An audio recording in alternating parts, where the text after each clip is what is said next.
Buenos días, bienvenidos a todos. Es una alegría volver a compartir con ustedes la reunión, poder estar juntos.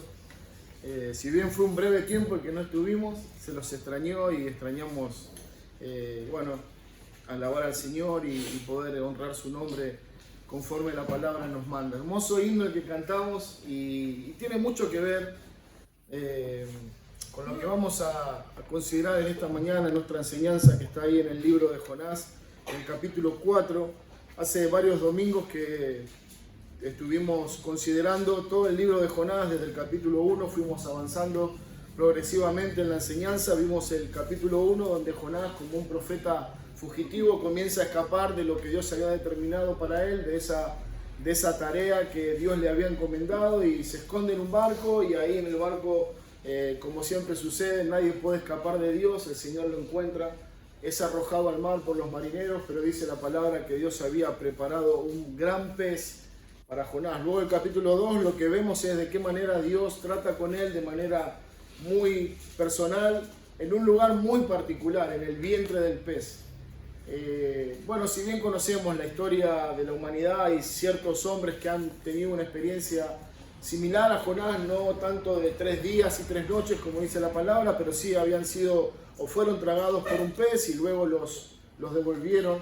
Es muy particular la historia de Jonás porque él estuvo 3 días y 3 noches, y esto tiene una clara enseñanza, que esta historia de Jonás está apuntando a alguien mejor y mayor que Jonás, que es a Cristo.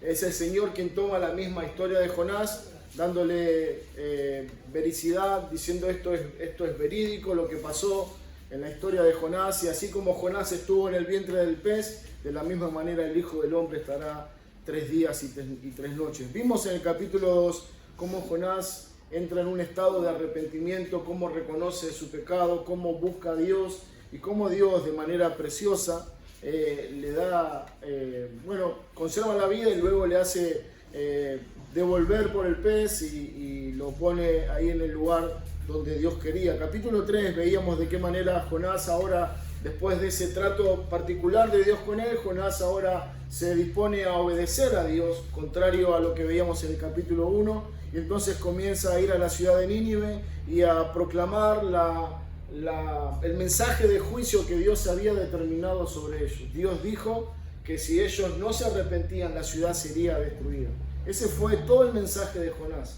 Y lo que veíamos en el capítulo 3 es de qué manera toda la nación, toda la ciudad de Nínive, que eran cientos y cientos de personas, fueron movidos por el mensaje simple de Jonás al arrepentimiento y a buscar a Dios con sus corazones. Vimos cómo el rey, la autoridad máxima políticamente hablando, fue movido, y fue tal el efecto en su corazón que él mandó a que toda la nación entrara en un estado de ayuno, y mandó a que los animales también ayudaran, y él dijo, quizás Dios tenga misericordia de nosotros. Y eso es lo que vimos en el capítulo 3, pero ahora es como capítulo 4, como que hay una regresión en la historia de Jonás. Y lejos de ser ese profeta que había entendido la voluntad de Dios, que se había arrepentido, que se había vuelto a Dios, ahora vemos como el Jonás del capítulo 1.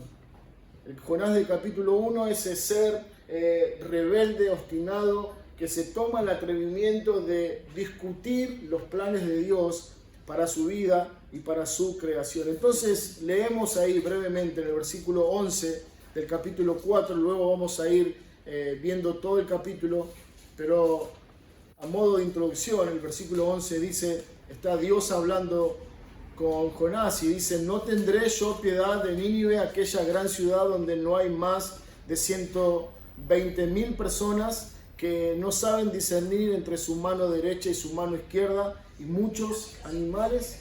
Bueno, este versículo 11 es la finalización del capítulo 4, pero también nos lleva a considerar, el clima del capítulo. Nos ayuda a entender qué es lo que está pasando y de qué vamos a hablar en esta mañana con la ayuda del Señor. El título para nosotros en esta mañana, hermanos, es La bondad de Dios revela la dureza de nuestro corazón.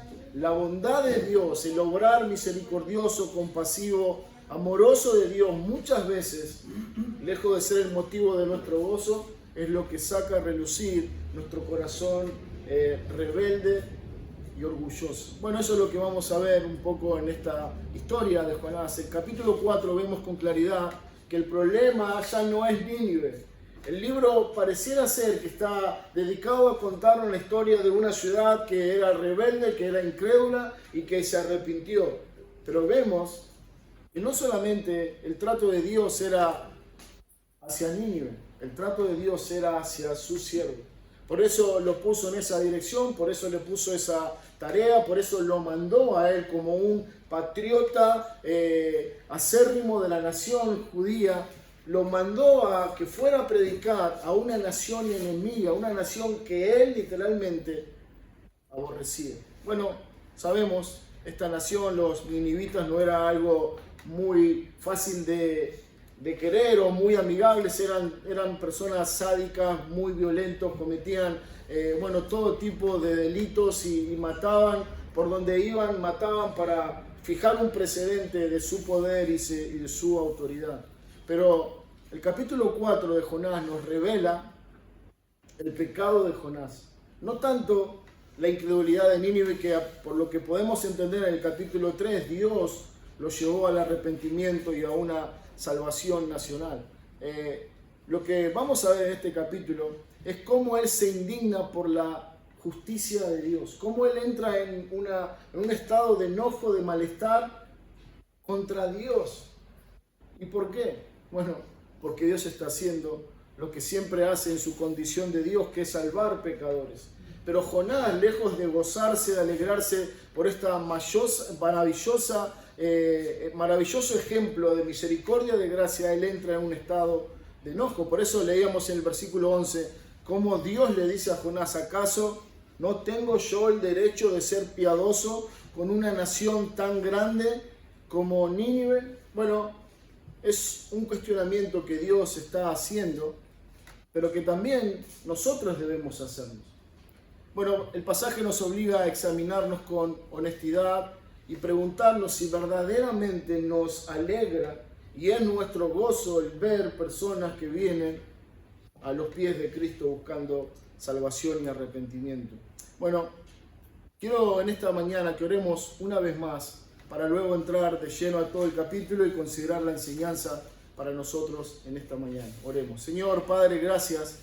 Queremos darte por el tiempo que ya hemos vivido. Gracias por los himnos, la lectura de tu palabra. Gracias por la enseñanza que encontramos en nuestra confesión de fe, Señor. Y ahora nos disponemos a que tú nos hables por medio de tu palabra. Mis hermanos, quienes están oyendo, y en cuanto a mí, Señor, nos disponemos a estar atentos a tu mensaje, a que tú te muevas con la libertad, el poder, que siempre lo haces a través de tu palabra. Señor, quita todo aquello que no es conforme a tu verdad. No permitas que salga una sola palabra que no sea conforme a tu espíritu y a la verdad revelada en el Evangelio. Señor, tanto mis hermanos como yo necesitamos ser confortados, animados por medio de tu palabra. Sabemos que tu espíritu se mueve poderosamente a través de las Escrituras. Por eso, en esta mañana nos disponemos, Señor, a que tú obres en nuestras vidas. Señor, que golpees nuestros corazones y que afectes nuestras mentes, Señor, para que ya al salir de este día, esta reunión,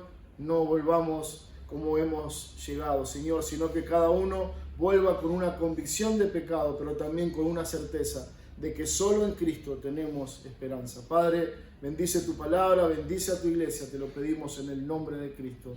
Amén. Amén.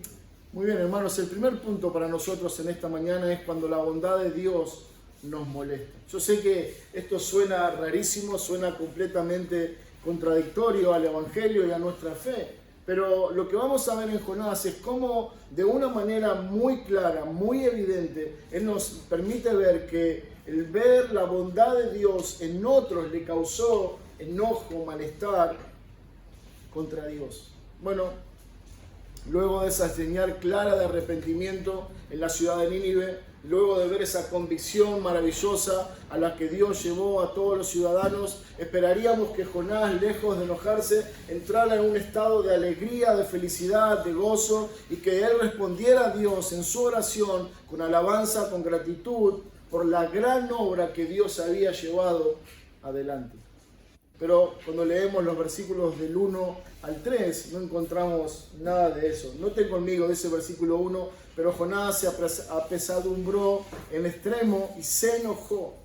Bueno, si leyéramos solamente el versículo 1 ya tenemos suficiente para comprobar ese estado de enojo y de malestar de Jonás. Dice que él se apesadumbró en extremo y se enojó, y dice que en su enojo oró a Jehová y dijo: ahora, oh Jehová, ¿no es esto lo que yo decía estando aún en mi tierra? Porque por eso me apresuré a huir de Tarsis, porque sabía yo que tú eres Dios clemente y piadoso, tardo en enojarte y de grande misericordia, y que te arrepientes del mal. Ahora pues, oh Jehová, te ruego me quites la vida, porque mejor es la muerte que la vida. Bueno, estas son las palabras de un profeta enojado, de una persona que conoce a Dios, que tiene una teología correcta en cuanto a Dios. Versículo 2 dice: yo sé quién es Dios, Él es misericordioso, Él es un ser compasivo, Él es piadoso, Él se arrepiente del mal. Él tiene una teología correcta, pero no una actitud correcta, o no una actitud consecuente a esa teología que Él dice tener. Y esto sucede muy a menudo en nosotros. Nosotros podemos tener un gran conocimiento de Dios, podemos entender el Evangelio claramente, podemos creer y afirmar la soberanía de Dios para nuestra vida. Pero al igual que Jonás, cuando las cosas suceden, cuando Dios obra en esa libertad soberana que Él solo tiene, nosotros entramos en un estado de enojo y de rebeldía contra Dios, porque Él no hizo lo que nosotros queríamos. Hermano, esa es tu lucha y esa es mi lucha a diario.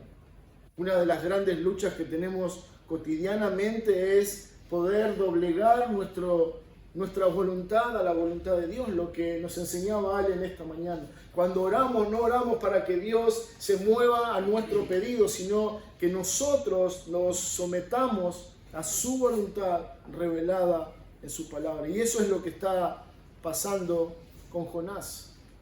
Bueno, él está enojado con Dios. Lo interesante de esto es que versículo 1 nos dice que él se enojó, pero versículo 2 nos dice que él está orando a Dios.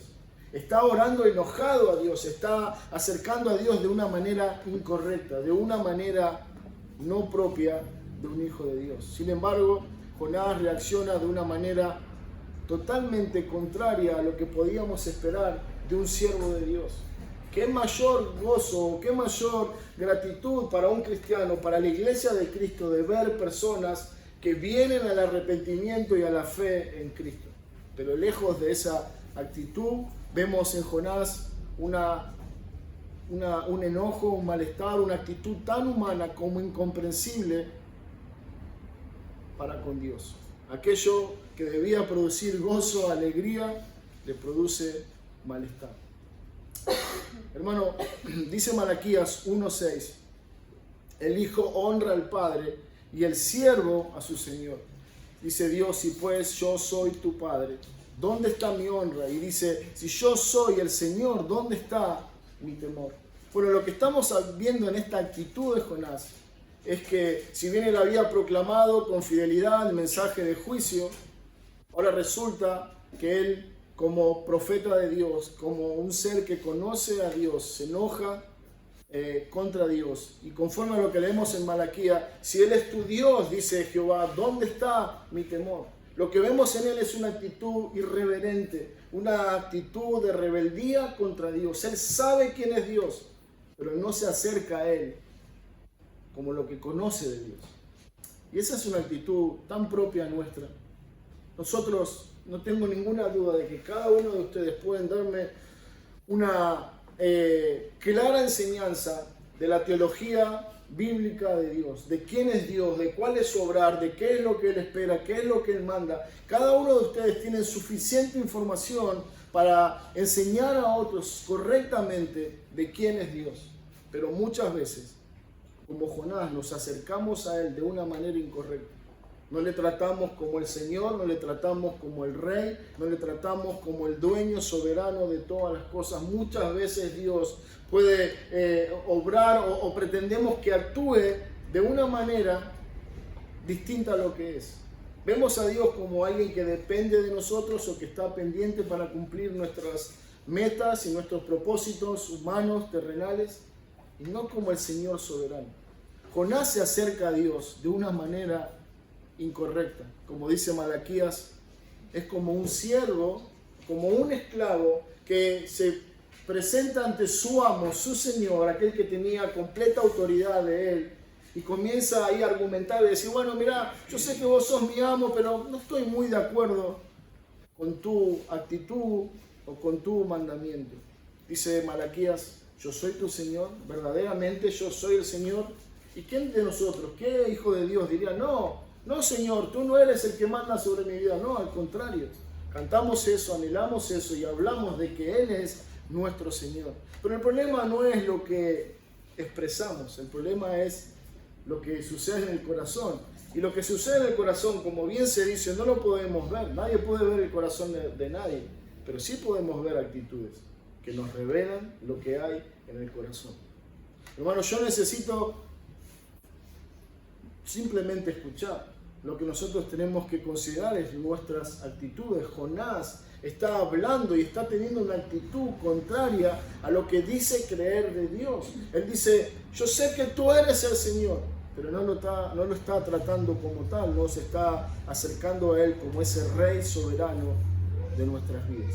Bueno, esta es la actitud de Jonás. Hay algunas cosas bien rápidas en estos versículos que nos llama poderosamente la atención, y es ese enojo para con Dios. Nos parece algo contrario, nos parece algo difícil de practicar o de llevar adelante en nuestra vida, pero yo creo que nosotros más de una vez nos hemos enojado secretamente con Dios.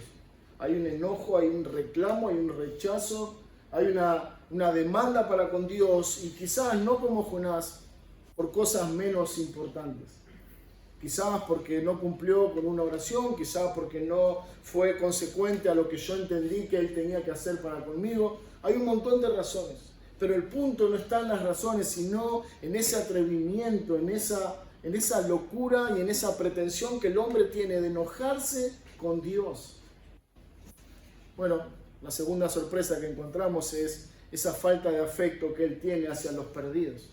Él no está tratando con animales, él no está tratando con plantas, no está tratando con piedras, está tratando con almas.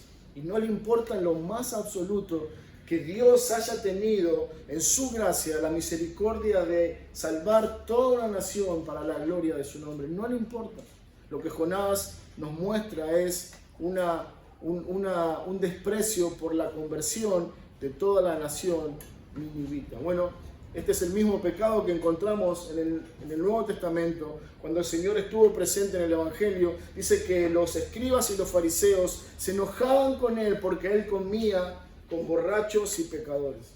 Y le acusaban, ¿cómo te vas a sentar con esa gente? Y ahí encontramos la preciosa definición de Cristo, que él dijo, he venido a buscar a enfermos, a los que tienen necesidad de médico, no a los sanos. Y es lo que Dios está haciendo. Él está yendo a buscar una nación perdida, una nación malvada, incrédula, rebelde para con Dios. Y Jonás, que conoce a Dios, está viendo cómo de manera milagrosa Dios lleva adelante su misericordia, su piedad, y salva a toda una nación. Y lejos de gozarse, bueno, él entra en crisis con Dios y su enojo es evidente. Dice en versículo 1 que Jonás se apesadumbró en extremo y se enojó. Bueno, el original hebreo, sin esa palabra, cuando él dice se enojó, es como encenderse, como arder de bronca, diríamos nosotros en nuestros tiempos. Bueno, indica un estado de ira intensa, de un enojo no temporal, no momentáneo, sino de un enojo profundo,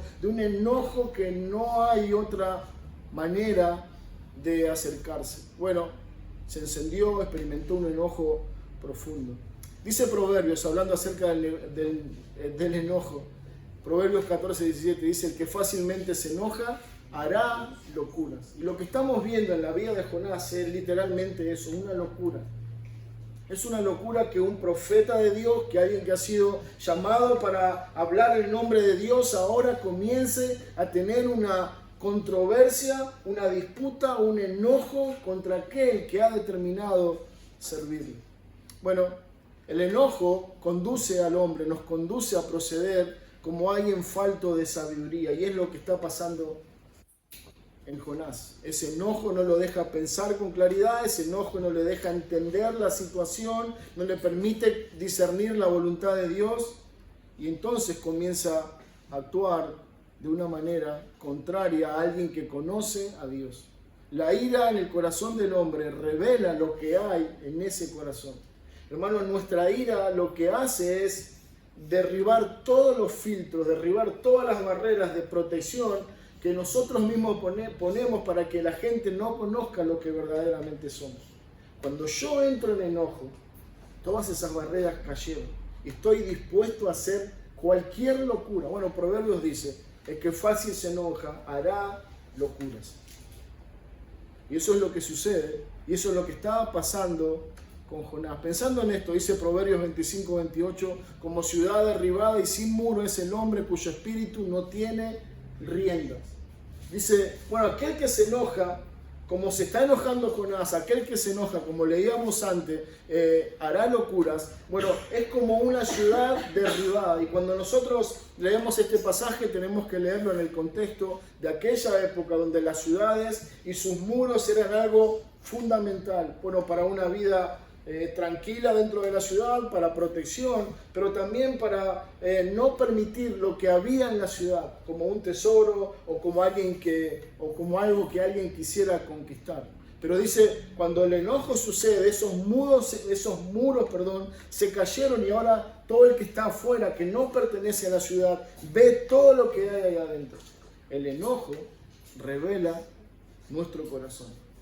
Revela lo que somos verdaderamente, nos guste o no nos guste, nos señala que está mal en nuestro corazón. Bueno, eso es lo que estamos viendo en la vida de Jonás, un hombre que teológicamente, que desde la boca hacia afuera está correcto en todo lo que dice, pero ese enojo nos permite ver su corazón.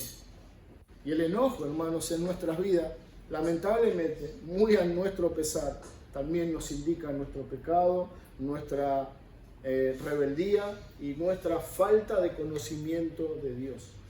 Yo no conozco a Dios por simplemente acumular teología o doctrina en mi cabeza. Yo conozco a Dios por esa relación íntima, como hoy escuchábamos en Mateo 6, esa comunión íntima con el Padre en oración, donde Él me va revelando y donde Él va tratando con mi pecado en lo íntimo y donde va cambiando todo mi ser. Aquí vemos un hombre, Jonás, en su estado natural, arrogándose el derecho de cuestionar a Dios por su bondad. He tratado de buscar un ejemplo apropiado y no he sido muy productivo en esto, pero pienso en esto, un ejemplo extremo, alguien que daña a nuestra familia o que lastima a nuestra familia, o alguien que hace algo muy grave a un ser querido nuestro. Pero luego, por alguna razón, el Señor en su gracia le alcanza con el Evangelio y esa persona es un hijo de Dios. Ahora, de pasar a ser mi enemigo, ahora es mi hermano, a quien la palabra me manda a cuidar, amar, proteger y servir. Pero yo, de manera voluntaria, rechazo. Digo, no quiero saber nada con esa persona porque me dañó, me afectó, me lastimó, dañó a mi familia o lo que fuera. Y eso es lo que está pasando con Jonás. Esa nación a la que él ahora tiene que llamar como sus hermanos, como parte de la misma fe, de la misma gracia salvadora, él está oponiéndose a eso y se toma el derecho de cuestionar a Dios por qué salvó a esa gente. De alguna manera él está mostrando no solamente ese nacionalismo tonto, ese patriotismo sin fruto, sino que está mostrando que él se siente mejor que ellos. Es como que él dice, bueno, Dios, ellos no eran dignos de ser redimidos. Yo sí, pero ellos no. Y es eso donde su corazón comienza a evidenciar esa actitud pecaminosa delante de Dios. La locura del hombre lo lleva a creer que tiene la libertad de oponerse a los designios santos y eternos de Dios. Pablo escribe en los Romanos y dice: oh hombre, ¿quién eres tú para que alterques con Dios? Dirá el vaso del barro, el que lo formó: ¿por qué has hecho así? Bueno, hermanos, esto nos puede parecer algo tan lejano y seguramente en nuestra mente decimos: no, a mí eso no me va a pasar, yo no soy ese. Pero quiero decirle que sí somos este hombre.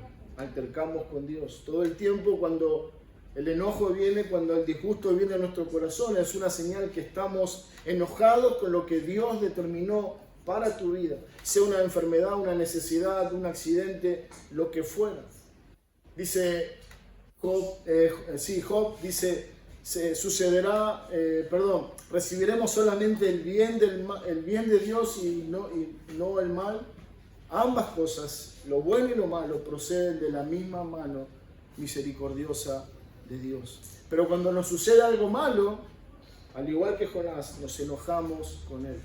No pongamos tanto el foco en el hecho de que Jonás se está enojando contra Dios por la conversión de una nación. Pongamos ahora el foco en la actitud, en que nosotros, al igual que Jonás, nos enojamos con Dios o nos enojamos contra Dios cuando Él actúa distinto a lo que nosotros queremos y esperamos de Él. Nos enojamos con Dios porque no tenemos un mejor trabajo, nos enojamos con Dios porque no tenemos una mejor vida, nos enojamos con Dios porque no podemos hacer esto o aquello, nos enojamos y estamos constantemente cuestionando a Dios. Y la palabra dice: ¿quién eres tú, oh hombre insignificante, para que alterques con Dios? Y el hecho de que podamos altercar con Dios es un acto misericordioso de Dios, porque entiende nuestra necedad, entiende nuestra torpeza, entiende que nosotros no estamos entendiendo a Dios. Y Él es complacido, y Él es misericordioso, como lo está haciendo con Jonás. Porque la misma misericordia que Jonás está criticando de Dios para con los ninivitas es la misma misericordia que Él está recibiendo al no ser tratado como Él merece por su enojo y su incredulidad para con Dios. Dice el versículo 2 que Jonás dice: por eso me apresuré a huir a Tarsis, porque sabía que tú eres Dios clemente, piadoso, tardo en enojarte y de grande misericordia, y que te arrepientes del mal. Jonás está ahora tratando de justificar su conducta pecaminosa en el capítulo 1. Dice: por eso me escapé a Tarsis, porque yo sabía que los ibas a perdonar, yo sabía que eres misericordioso. Yo sé que tú eres un Dios que cumple con sus propósitos, y por eso, porque eres santo, misericordioso, perdonador, me enojo. ¿Se dan cuenta la contradicción que hay en esto? Como el hombre está superponiéndose a lo que Dios es. Él dice: yo quiero un Dios que se ajuste a lo que yo quiero, no un Dios libre, no un Dios soberano. Bueno, eso es lo que está pasando. El enojo de Jonás nos pone frente a una realidad incómoda, y es que posiblemente podemos obedecer externamente, nos podemos ajustar o acomodar a las circunstancias de la iglesia, a los tiempos, a las reuniones, a ciertas prácticas religiosas, pero la obediencia verdadera no se ve en lo que hago externamente, sino en mi corazón. El enojo de Jonás sirvió para mostrar ese corazón. Y muchas veces las cosas en nuestra vida suceden de la misma manera. Dios, conociendo nuestro corazón, trae cosas para mostrarnos a nosotros el pecado y la incredulidad que hay en nuestra alma para con Dios. Jonás no se enojó por el pecado de Nínive, no se enojó por su incredulidad, se enojó por la gracia derramada en ellos. ¿Se dan cuenta la contradicción? Pero la verdad, hermanos, es que nosotros somos tan contradictorios como Jonás. Somos muy parecidos a Jonás. Somos de la misma manera. Cuestionamos a Dios, cuestionamos su obrar, cuestionamos su voluntad, cuestionamos todo lo que hace porque nos creemos más sabios que Dios. Y Dios dice en su palabra: ¿quién eres tú, oh hombre, para cuestionar a Dios? El segundo punto para nosotros lo encontramos ahí en el versículo 4 del mismo capítulo, y dice: y Jehová le dijo ¿Haces bien? ¿Haces tú bien en enojarte tanto? Hermanos, esto es algo maravilloso. Quiero que el Señor me ayude a poder ver juntos lo que está pasando acá. Jonás está enojado con Dios y comienza ahí a agitar sus manos, a levantar su voz y decir: Dios, yo sabía que ibas a hacer esto. Estoy enojado porque salvaste a esos malvados ninivitas. Yo sabía que ibas a hacer eso. Y si nosotros fuéramos Dios, reaccionaríamos con la misma dureza, con el mismo enojo, pagaríamos la misma moneda, devolveríamos el golpe, gritaríamos como él gritó y trataríamos a Jonás como él nos está tratando. Pero como no somos Dios, y como bien Jonás dijo, Dios es paciente, misericordioso y compasivo, él dice a Jonás: Jonás, ¿haces bien en enojarte tanto? Él no responde con palabras de enojo, no trata al profeta con un juicio severo, sino que su trato es compasivo, paciente y misericordioso. Hermanos, Dios te trata así. Dios nos trata así. ¿Cuántas veces nosotros en ese desconocimiento de la voluntad de Dios nos enojamos contra Él y comenzamos a reclamar a Dios que haga esto y que cumpla con aquello cuando eso está fuera de su voluntad para nuestra vida? Y nosotros nos tomamos esa libertad y exigimos a Dios y comenzamos a renegar con Dios y a enojarnos con Dios. Pero Dios, lejos de una corrección severa, comienza a tratar con nosotros, como dice la palabra, con cuerdas de amor. Nos trae hacia Él con amor, con misericordia. Va sembrando nuestro camino con paciencia, con bondad, con amor. Y eso es lo que vemos, y ese es nuestro segundo punto, que es un trato compasivo de Dios. Algo que hemos experimentado, pero el trato compasivo va de la mano de una actitud obstinada y rebelde de nuestra parte. El trato compasivo se evidencia de una mejor manera cuando nosotros comprendemos lo rebelde y lo obstinados que somos contra Dios. Pero maravillosamente, Dios, como a Jonás, nos dice con una voz dulce, con una voz paternal, cariñosa, dice: ¿es correcto lo que estás haciendo? ¿Te parece que es correcto que te enojes contra Dios? ¿Te parece que es correcto que te opongas a mi voluntad, que es santa, que es sabia y que es perfecta? Dios nos trata con ese amor. Algunos interpretan esta pregunta, como si Él dijera: ¿te desagrada que yo haga el bien? Jonás, ¿te desagrada que yo haga lo que es correcto, lo que es santo, lo que es propio de un Dios redentor como yo? ¿Te molesta mis buenas obras? Es como que Dios está interpelando a Jonás de esta manera. La pregunta divina que Jonás está recibiendo y que Dios está emitiendo no es una cuestión de conocer qué está pasando en el corazón o en la mente de Jonás.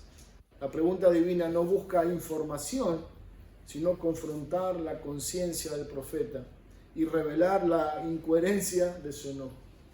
Dios no quiere ser informado, Él conoce todas las cosas. Él conoce tu enojo, Él conoce tu malestar, Él conoce tu rebeldía, Él conoce todas las cosas, pero muchas veces nos llevará a una situación donde Él pueda hacernos ver nuestra torpeza, nuestra incoherencia en lo que estamos haciendo conforme a nuestra fe en Él. Esta es una pregunta, dice alguien, pastoral, correctiva, misericordiosa.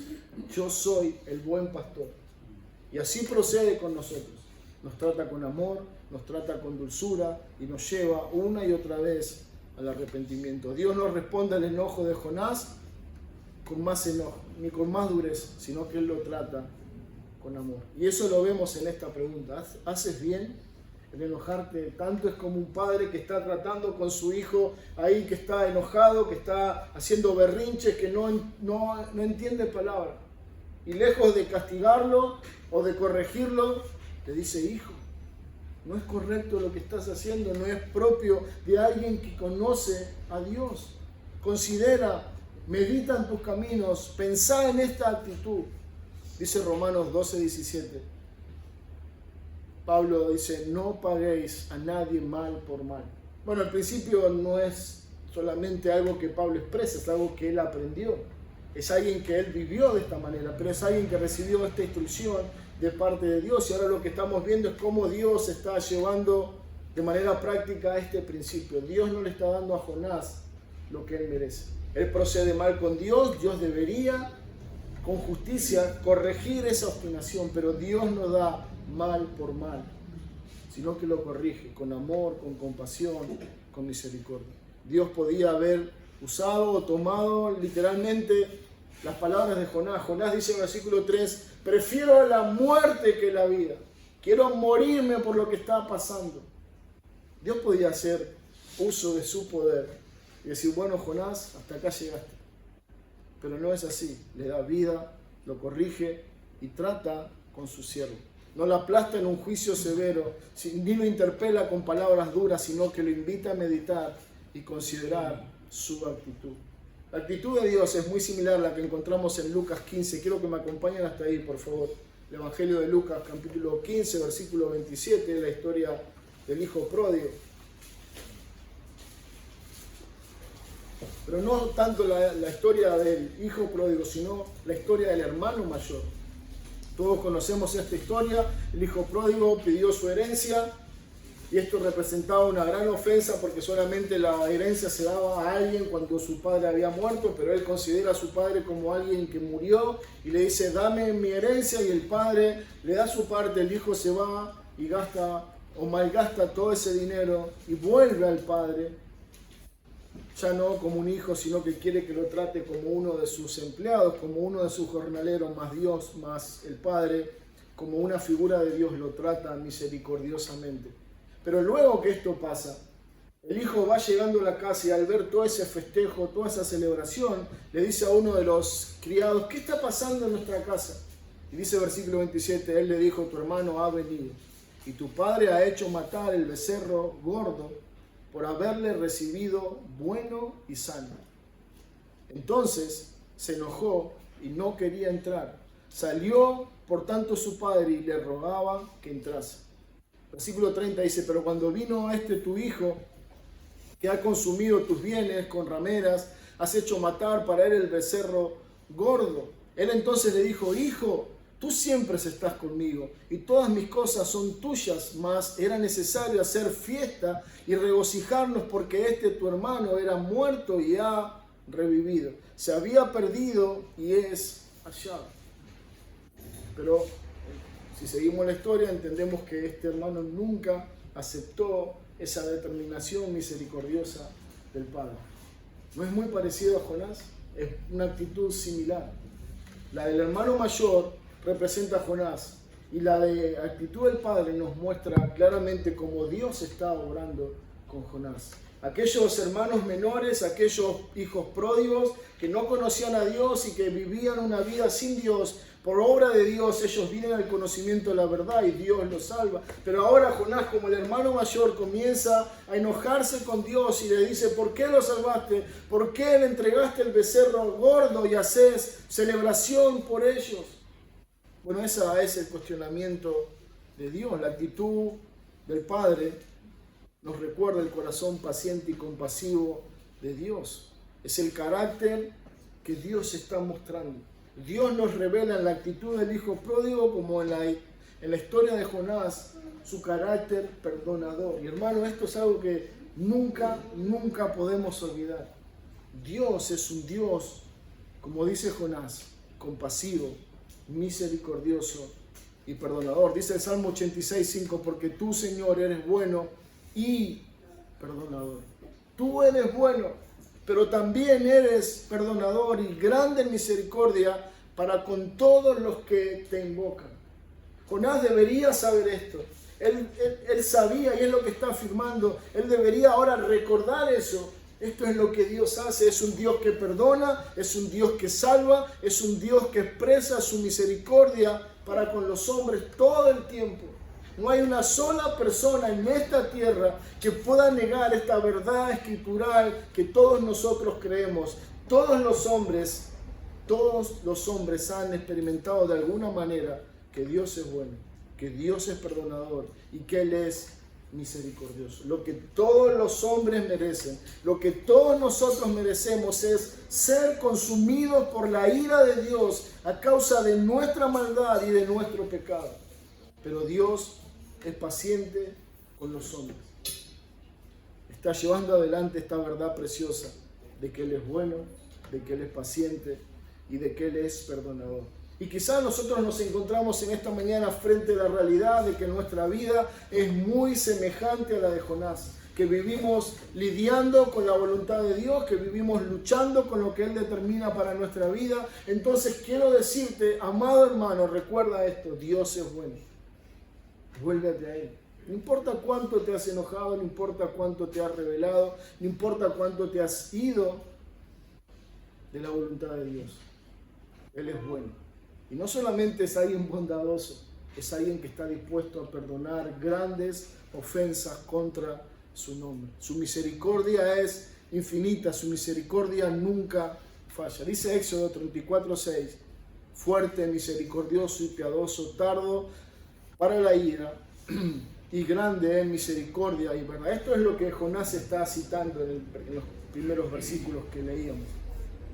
Dice que guarda misericordia a millares, que perdona la iniquidad, la rebelión y el pecado, y que de ningún modo tendrá por inocente al malvado, que visita la iniquidad de los padres sobre los hijos y sobre los hijos de los hijos hasta la tercera y cuarta generación. La ofensa puede ser enorme, el pecado contra nuestro Dios puede ser tan profundo que nos separe enormemente de Él. Pero como cantamos alguna vez, su gracia es mayor. Su perdón es infinito para cualquiera que se acerque a Él sabiendo que Él es misericordioso y piadoso. Hermanos, ese es el Dios en el que creemos. Si hablamos de un Dios de juicio, y eso es verdad. Hablamos de un Dios que castigará a todos los hombres que no se vuelvan a Él. Pero también hablamos de un Dios misericordioso y piadoso. Y la manera en que Dios muestra su misericordia y su piedad para con todos los hombres no es dándole riquezas y salud física, es ofreciéndole salvación a través de Cristo. Aquel que debe ser consumado por la ira de Dios está recibiendo día tras día parte de esa misericordia y parte de esa paciencia de Dios. Pero llegará un día cuando todo esto se acabará. Por eso es ahora el tiempo de volvernos a Dios. En ambos casos vemos la paciencia de Dios frente a un corazón endurecido por el orgullo. Jonás, el hermano mayor, son un ejemplo de esto. Dos corazones obstinados contra Dios y contra su voluntad. Pero también vemos en estos dos ejemplos cómo Dios da a conocer ese corazón compasivo. La actitud del Señor es corregir y tratar con ese siervo rebelde y obstinado. Le recuerda que Dios corrige a sus hijos. Hermanos, y esto es algo maravilloso. La corrección de Dios, como dice Hebreos 12, porque el Señor al que ama disciplina y azota o corrige a todo aquel que recibe por hijo, es lo que nosotros necesitamos todo el tiempo, la corrección de Dios. Pero ahora, cuando volvemos sobre nuestros pasos en lo que venimos diciendo, dijimos: Dios es bondadoso, Dios es misericordioso, Dios es paciente, y en esa corrección la lleva adelante bajo esta característica, con misericordia, con piedad, con amor, conociendo lo débil que somos, conociendo lo frágiles que somos. Dios necesita tratar con nuestra rebeldía de esa manera, con esa dulzura con la que está tratando a Jonás, te trata a ti. No podemos entender o considerar que la disciplina de Dios es algo malo, es algo que Dios hace para dañarnos. No, es una expresión de su amor. Dice Hebreos, el Señor solamente corrige a los que ama.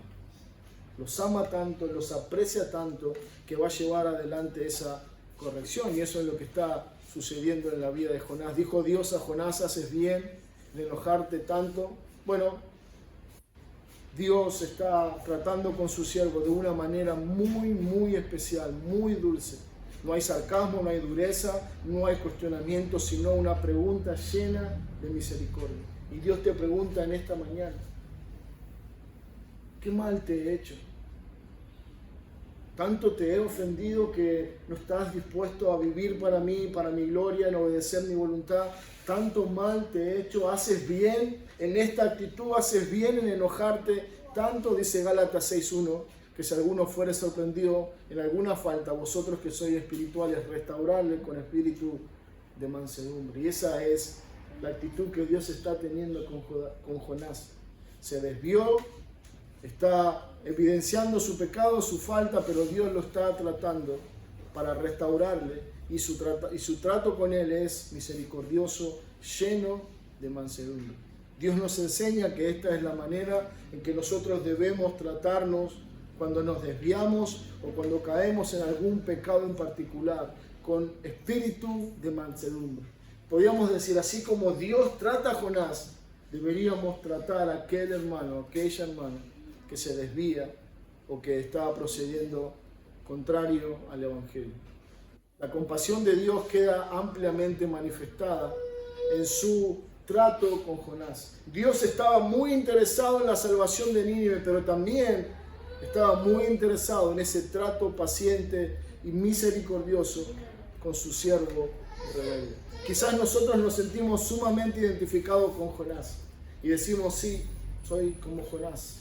Soy igual que él, escapo de la voluntad de Dios, soy rebelde, todo el tiempo estoy cuestionando la voluntad de Dios para mi vida, pero quiero que sepas esto, Dios es paciente y Dios corrige a sus hijos. Y quizás Dios en esta mañana te está llamando al arrepentimiento y a que te vuelvas a Dios, a que seas una persona que acepta tal cual es la voluntad de Dios para nuestra vida. Tercer y último punto, rápidamente, versículo 5 del capítulo 4 de Jonás. Dice, y salió Jonás de la ciudad y acampó hacia el oriente de la ciudad. Dice, hizo allí una enramada y se sentó debajo de ella a la sombra hasta ver qué acontecería en la ciudad. Bueno, capítulo 3 está revelando que ellos todavía no se había hecho efectivo el arrepentimiento de la ciudad de Nínive, sino que ellos llamaron al ayuno y a esperar en Dios. Bueno, él sale de la ciudad como diciendo, bueno, quiero ver qué va a pasar. Pero por lo que leemos en el capítulo 4, sabemos qué es lo que pasó. Dios llevó a la ciudad al arrepentimiento y a la fe en el Cristo prometido. Y dice versículo 6, y preparó Jehová Dios una calabacera, la cual creció sobre Jonás para que hiciese sombra sobre su cabeza y le librase de su malestar. Y Jonás se alegró grandemente por la calabacera. Pero al venir el alba, al día siguiente, Dios preparó un gusano, el cual hirió la calabacera y se secó. Y aconteció que al salir el sol, preparó Dios un recio viento solano, y el sol hirió a Jonás en la cabeza, y se desmayaba y deseaba la muerte, diciendo, mejor sería para mí la muerte que la vida. Entonces dijo Dios a Jonás por segunda vez, ¿tanto te enojas por la calabacera? Y él respondió, mucho me enojo hasta la muerte. Bueno, una contradicción tras otra la vida de Jonás. Pero lo que vemos una vez más es, como en todo el libro, el obrar soberano de Dios sobre toda la creación. Vemos esa gran tormenta del capítulo 1, fue una obra de Dios, ese gran pez fue una obra de la creación de Dios. Ahora vemos que Él preparó o hizo crecer en un solo día o en algunas horas una calabacera que protegiera al profeta, pero también preparó un viento que azotaba a Jonás y también preparó un gusano para que hiriera la calabacera en la que Jonás estaba regocijando. Podemos ver claramente el obrar de Dios conforme a su voluntad y conforme a su propósito. El cuestionamiento que Dios va a llevar a Jonás es, Jonás, esta calabacera es para ti. Jonás está fuera de la ciudad. Alguien dice, algunos comentaristas, que se había armado como una especie de choza con algunas ramas, pero el sol era tan fuerte que esas hojas rápidamente se marchitaron, se secaron y el sol comenzó a azotar contra Jonás. Pero Dios, en un acto de misericordia y condescendencia con su siervo, hace crecer en pocas horas una calabacera. Y la calabacera, si conocen, son unas la planta de calabaza o de zapallo, como nosotros conocemos, tiene unas hojas muy grandes, y eso fue lo que creció y comenzó a proteger a su siervo del sol. Esto nos lleva a meditar en esto, hermanos. Dios conoce cuál es tu necesidad. Jonás necesitó sombra y Dios le dio sombra. Jonás necesitó un reparo para no ser quemado por el fuerte sol del desierto, y así Dios proveyó. Nos enseña que Dios conoce la necesidad de sus hijos. Bueno, hoy lo leíamos en el pasaje que nos enseñaba Ale, donde decía que Dios conoce la necesidad de sus hijos y Él proveerá conforme a esa verdad. Podemos contemplar ese Dios soberano obrando en toda la creación y proveyendo a sus hijos lo que necesitan. Hermanos, no sé cuál es nuestra necesidad, pero quiero que sepamos algo. Dios conoce lo que necesitamos y Él a su tiempo, conforme a su voluntad, proveerá todas las cosas. Dice versículo 6,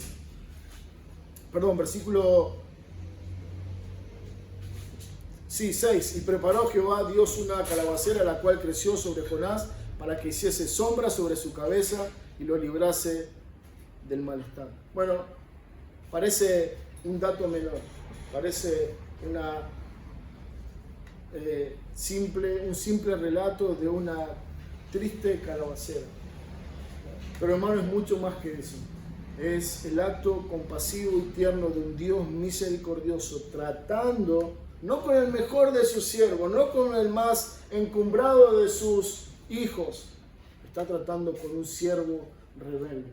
Y esto lo que nos muestra es que Él es un Dios misericordioso. La misericordia de Dios no es recibida por nuestros actos de bondad o por nuestra fidelidad. Recibimos la misericordia de Dios porque Él es un Dios misericordioso. ¿Merecía Jonás este trato tan piadoso y lleno de ternura de parte de Dios? De ninguna manera.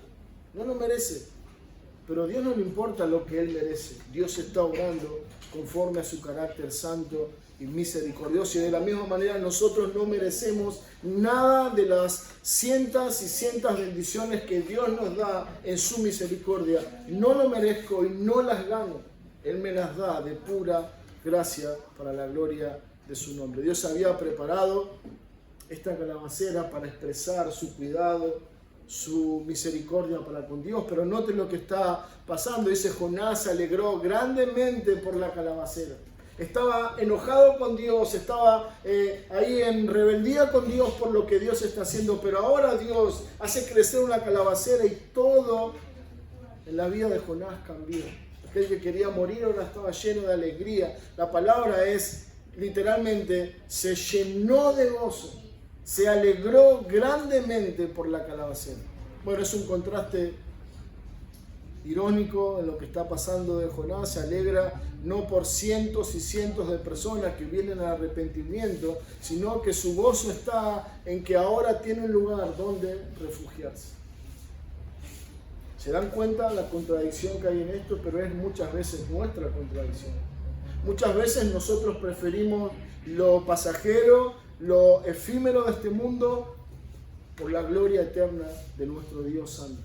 Preferimos cosas sin valor como una triste y pobre calabacera que por darle la gloria a Dios.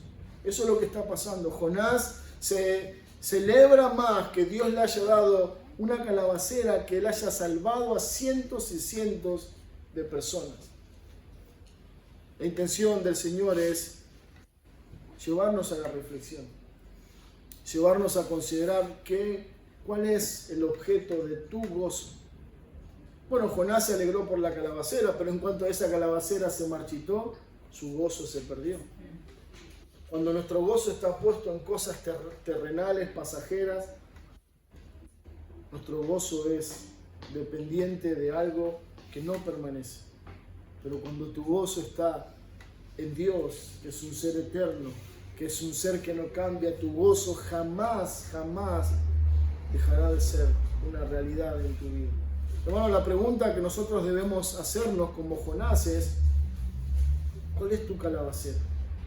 ¿Qué es lo que te da gozo fuera de Dios? ¿Qué es lo que te aparta a estar seguro fuera de Dios? ¿Qué es lo que te lleva a estar tranquilo fuera de esa voluntad revelada de Dios?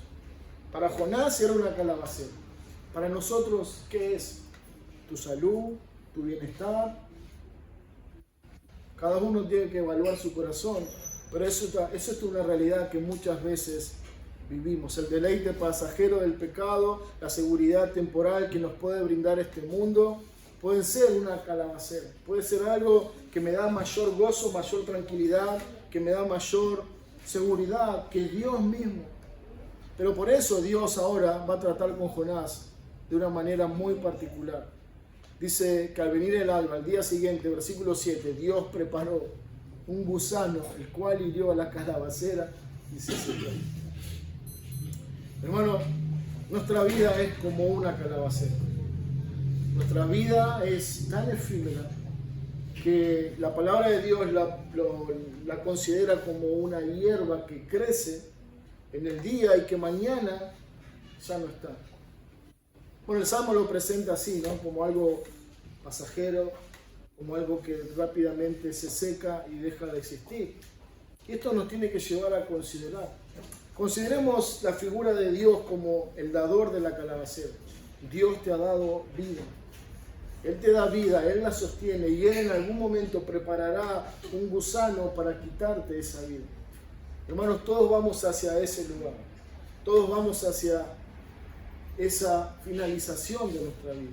Quizás sea un gusano, quizás sea una enfermedad, un accidente, quizás sea la vejez, pero todo de acuerdo a lo determinado por Dios. Y eso es lo que está mostrando el pasaje. No es que fue un error, no es que el gusano sorprendió a Dios, no. Dios, dice expresamente la palabra, preparó un gusano. ¿Para qué? Para que esa calabacera dejara de existir. Está tratando con Jonás, pero también hay una aplicación práctica para nosotros.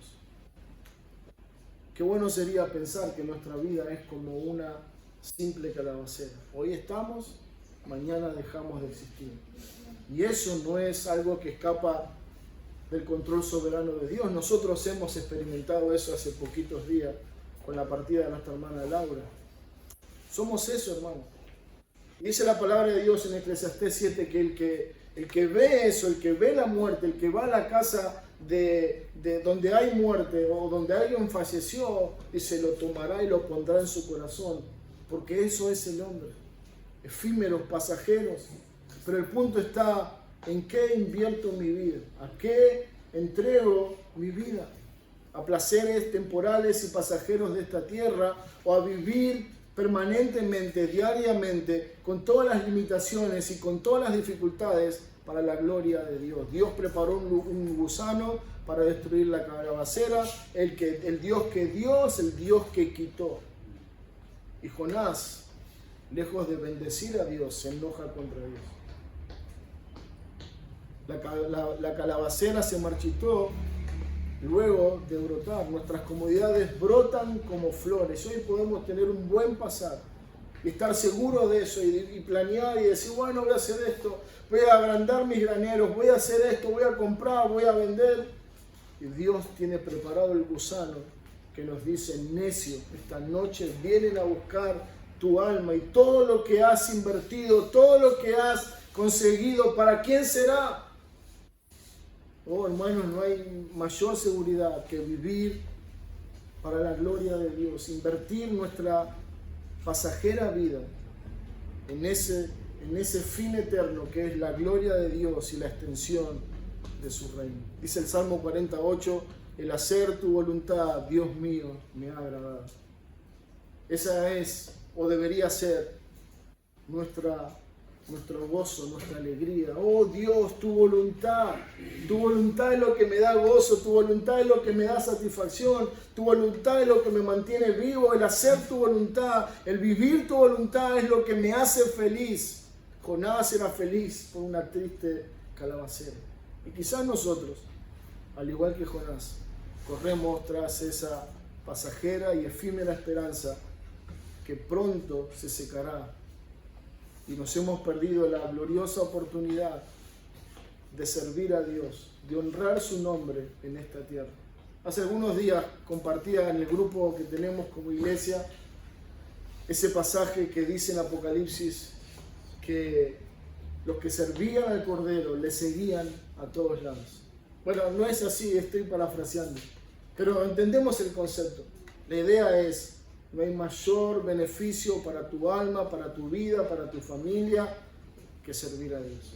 Sirve a Dios y nunca, nunca serás, podemos decir, como dice la palabra, nadie que sirve a Dios jamás encontrará sin fruto. Jamás entenderá o llegará a la conclusión de que ha perdido su vida. Bueno, rápidamente, hermanos, ya para terminar. Dice, versículo 8, y aconteció que al salir el sol preparó Dios un recio viento solano, y el sol hirió a Jonás en la cabeza, y se desmayaba y deseaba muerte, diciendo, mejor sería para mí la vida que la muerte. Cuando pensamos en Jonás, bueno, muchos lo usan como un ejemplo de Cristo, y en esto en particular veo un ejemplo contrario al de Cristo. Jonás no quiere someterse a la voluntad de Dios, no quiere aceptar la voluntad de Dios, su gozo no es la voluntad de Dios, sin embargo Cristo dice, he venido, oh Padre, para hacer tu voluntad. Su gozo, el gozo de nuestro Señor era cumplir con la voluntad del Padre, y ese gozo implicaba el Calvario, la cruz y la muerte, pero no le importó las consecuencias, porque su gozo estaba en hacer la voluntad de Dios. Sin embargo, dice la palabra de Dios en lo que estamos viendo en Jonás, que él deseaba la muerte. Él deseaba la muerte porque estaba enojado, porque estaba triste con el obrar de Dios. Mas Cristo también deseó la muerte, pero no por una simple calabacera, no por un enojo. Él deseó la muerte porque era la muerte lo que nosotros necesitábamos para ser redimidos por medio de la fe en el Hijo. Jonás deseó la muerte de manera incorrecta. Cristo vino a poner su vida, a llegar a la muerte para que su pueblo sea redimido a través de esa muerte. Bueno, lo que vemos, versículos 10 y 11 dice, dijo Jehová, está Dios hablando y dice, tuviste tu lástima de la calabacera, la cual no trabajaste ni le hiciste crecer, en un espacio de una noche nació y en el espacio de otro día pereció, y no tendré yo piedad de Nínive, aquella gran ciudad donde hay más de 120,000 personas que no saben discernir entre su mano derecha y su mano izquierda. Bueno, Dios está tratando con Jonás, no olvidemos eso, está tratando en un tono misericordioso, compasivo, y le dice, Jonás, considera esto, haces bien en enojarte tanto, Jonás, considera esto otro ahora. Mirá la calabacera, te hizo tan feliz, te dio sombra, pero yo la hice crecer y yo la corté. Y vos te pones feliz y te gozás por una simple calabacera. Ahora yo no puedo gozarme y no puedo encontrar satisfacción en salvar más de 120,000 personas que no saben discernir entre su izquierda de su derecha. Bueno, muchos comentaristas señalan que esto se refiere a más de 120,000 niños menores de 2 años que habitaban en esa ciudad. Dios le está diciendo, Jonás, ¿no puedo ser yo acaso compasivo y misericordioso? ¿No tengo el derecho? Claro que tengo el derecho, soy Dios. Y no importa si te enoja o no te enoja, yo seguiré siendo misericordioso y salvador. Y esto nos habla de una compasión eterna de Dios. Una compasión eterna nos recuerda algo que nunca falta, que nunca deja de ser. Dios nunca cambia y Él es un Dios compasivo y misericordioso. Por eso, si hay alguien en esta mañana, si hay alguien que aún no conoce a Cristo, que no ha venido a sus pies buscando salvación y perdón de tu alma, quiero animarte a que busques este Dios. No el Dios de una religión, no el Dios de una iglesia, sino el Dios de la Biblia. El Dios compasivo y misericordioso, que no desprecia a nadie que venga a Él buscando su perdón y su salvación. Bueno, Jonás está siendo confrontado con Dios y Dios le hace considerar la torpeza de su enojo, diciendo, vos te enojás por una calabacera. Sin embargo, yo me gozo por la salvación de toda una nación. Hermanos, esto nos tiene que llevar a considerar y hacernos la pregunta, ¿qué nos enoja? ¿Qué nos quita el eje de nuestra relación con Dios? ¿Qué nos molesta de Dios que hace o que no hace con nosotros? La verdad es que no hay nada que nos habilita a enojarnos con Dios. La verdad es que todas las cosas que Dios hace son buenas, son perfectas y son santas. Aún así yo no las puedo entender, ni siquiera ver así. Pero es así como Dios obra. La palabra lo respalda. Quiero animarte a que recuerdes quién es Dios. Quizás en algún momento de nuestra vida nos encontremos como Jonás, en una franca rebeldía contra Dios. Pero no importa, quizás en un acto de la misericordia de Dios, Él nos da lucidez y arrepentimiento para volvernos a Él. Y cuando nos volvamos a Dios, seguro vamos a volver llenos de culpa, llenos de tristeza y llenos de temor. Pero quiero que sepas esto: Dios es bondadoso, misericordioso y perdonador. Ven a Él con todos nuestros pecados, volvamos a Él con toda nuestra rebeldía. Él es un Dios que perdona la maldad de su pueblo. Él nos trata con esa misericordia con la que está tratando un siervo tan obstinado y rebelde como Jonás. Así trata a su pueblo, porque Él es un Dios que ama a los suyos. Hermanos, oremos y terminamos con este tiempo. Señor Padre, gracias queremos darte por esta mañana preciosa que hemos podido compartir juntos como tu iglesia congregada, reunida. Gracias por lo que nos has hablado, enseñado a través de tu palabra. Hay tanto más para ver, hay tanto más para aprender, Señor, que no nos alcanzaría el día ni la vida para asimilar toda tu verdad y todo ese alimento espiritual para nuestras almas. Pero algo hemos escuchado hoy, Señor. Tú nos has hablado de una u otra manera. Te ruego nos des la determinación, la convicción, Padre, de que podamos buscarte cualquiera sea nuestra situación, arrepentirnos de nuestras maldades y de nuestros enojos contra ti, cualquiera sea, Señor. Padre, ayúdanos a saber que tú eres un Dios presente, que trata a su pueblo y que corrige a sus hijos. Y que en ese trato amoroso y lleno de misericordia podemos ver a un Dios que es fiel con nosotros. Y como tú has dicho en tu palabra, tú nos guardarás hasta el fin. Señor, obra en tu iglesia para que podamos vivir conforme a tu carácter santo. Que tu voluntad sea lo que anhelemos todo el tiempo. Que el honrarte a ti, que, Señor, honrar tu palabra sea nuestro mayor deseo cada día. Padre, bendice a cada uno de los presentes. Bendice a tu iglesia, te lo pedimos. En el nombre de Cristo. Amén.